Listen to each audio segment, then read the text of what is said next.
Bonjour, dans cette vidéo je vais vous présenter un appareil photo qui n'est absolument pas mythique et dont tout le monde se fiche, mais qui est quand même vachement bien. Le Fujifilm S5700. Bon alors le nom donne pas envie, on pourrait parler d'un frigo ou d'un rétroviseur de voiture, globalement, bon, c'est clairement une dénomination qui fait pas très envie. Néanmoins, il a le nom Fujifilm devant, et ça c'est cool. Pourquoi je vous parle de cet appareil? Eh bien parce qu'avec le temps, ce que je remarque, c'est que l'argentique coûte très cher. Tout le monde le dit, tout le monde le voit, tout le monde on pratique, on aime bien ça, mais l'argentique coûte cher. Et ce qui se passe, c'est que les gens se tournent vers le numérique, puisque c'est cher. Et avec le temps, j'ai remarqué qu'il y avait une nouvelle génération de gens qui s'intéressaient à la photo. Des gens plus jeunes que moi, qui ont entre 14 et 16, 17 ans, qui n'ont pas connu les appareils photo numériques un peu nuls, comme cela, qui ont connu que de la HD, qui sont nés au moment où la PlayStation 3, la Xbox 360 venaient de sortir. Et donc c'est des gamins qui n'ont jamais connu la télévision cathodique et qui n'ont jamais connu en dessous de la HD en termes de résolution. Et donc ces appareils-là ont un regain d'intérêt aujourd'hui dans le monde de la photo, dans la photo un peu hype, un peu à la mode, pour le côté moche, granuleux qu'on pourrait retrouver, le côté flash obligé, etc. Un peu comme ce regain qu'il y a eu pour l'argentique il y a de ça peut-être une petite dizaine d'années maintenant. Bah en fait le côté appareil photo digicam arrive aujourd'hui et je pense qu'on va en voir de plus en plus. Bah dans un premier temps, c'est un appareil photo que j'ai eu gratuitement, c'est un ami à moi qui me l'a donné parce qu'il avait plein d'appareils chez lui, il savait pas quoi en faire, il m'a dit regarde, etc.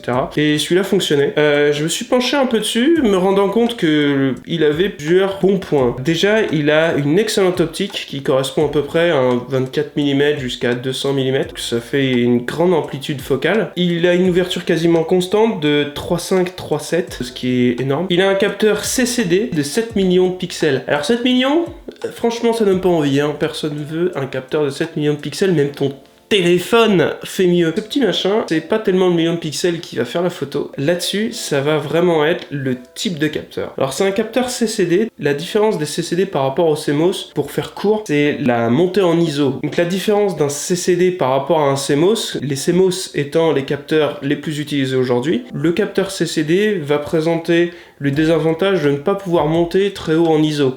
Mais il présente par rapport au CMOS l'avantage, en tout cas c'est l'avantage théorique, d'avoir une meilleure dynamique. C'est-à-dire d'avoir plus de détails dans les hautes lumières et dans les basses lumières sur une seule et même photo. Ce qui donne du coup aux photos un certain look. Et le bon côté de ces capteurs-là, c'est qu'ils vont se retrouver dans des boîtiers qui aujourd'hui peuvent faire un peu rêver, style le Epson RD1, qui est un appareil photo avec un look argentique mais qui est quand même numérique. Tous les vieux Nikon des années, du début des années 2000 qui ont des excellents capteurs CCD, certains Leica qui ont du coup cette technologie de capteur qui est reconnue comme étant d'excellents capteurs avec leur spécificité de ne pas pouvoir monter en ISO mais d'avoir une dynamique de couleur qui est quand même très très intéressante et qui a du caractère, un peu à la manière d'une pellicule. Donc c'est pour ça que les capteurs CCD vont avoir un look proche de la pellicule dans le rendu des couleurs. Une fois que vous savez ça, ce petit appareil là, il a un capteur CCD avec une excellente optique, ce qui lui confère d'excellents rendus de photos.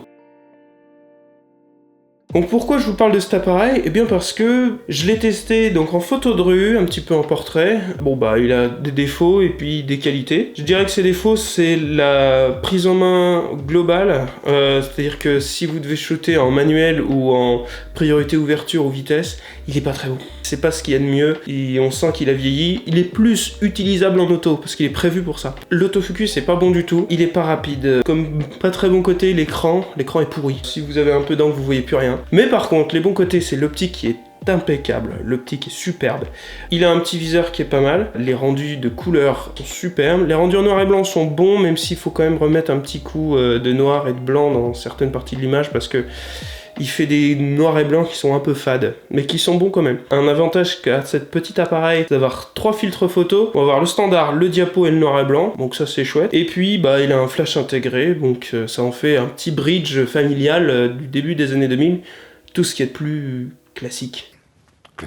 Moi je me suis amusé avec en me disant tiens je vais me prendre un petit appareil à mettre dans la poche, ça me change de ce que je peux avoir en argentique. Et ben j'en étais content, franchement. Les rendus m'ont vraiment impressionné, particulièrement en macro. Il a des rendus en macro qui sont impeccables. Le piqué de l'optique est génial, la texture des plantes etc que j'ai pris avec est vraiment chouette. L'autofocus reste mauvais, donc s'il y a des abeilles ou quoi dessus, bah, c'est difficile de les avoir vu que l'autofocus est pas rapide du tout. Mais néanmoins, c'est un appareil photo qui va satisfaire dans sa qualité d'image. Si on fait beaucoup de réseaux sociaux, c'est un appareil photo qui va être bon et on va être satisfait de la qualité d'image qu'il va rendre. Pour faire du portrait, j'ai remarqué que son ouverture était relativement grande étant donné son zoom, donc en fait on va pouvoir compresser l'arrière-plan en zoomant beaucoup et en ouvrant au maximum le diaphragme, ce qui permet de créer du flou d'arrière-plan derrière son sujet et donc de décrocher son sujet de l'arrière-plan. Ça il le fait plutôt bien, il faut se mettre au maximum pour zoomer, donc il faut se mettre loin de son sujet, ce qui est pas toujours pratique, mais bah si on veut s'amuser à faire du portrait avec ça, ça fonctionne. En photo de rue, bah, c'est assez discret parce que les gens vous voient pas trop prendre en photo, c'est tellement petit, vous êtes comme ça, on dirait un touriste qui sait pas trop quoi faire. Du coup, bah, vous pouvez vraiment faire de la photo assez aisément.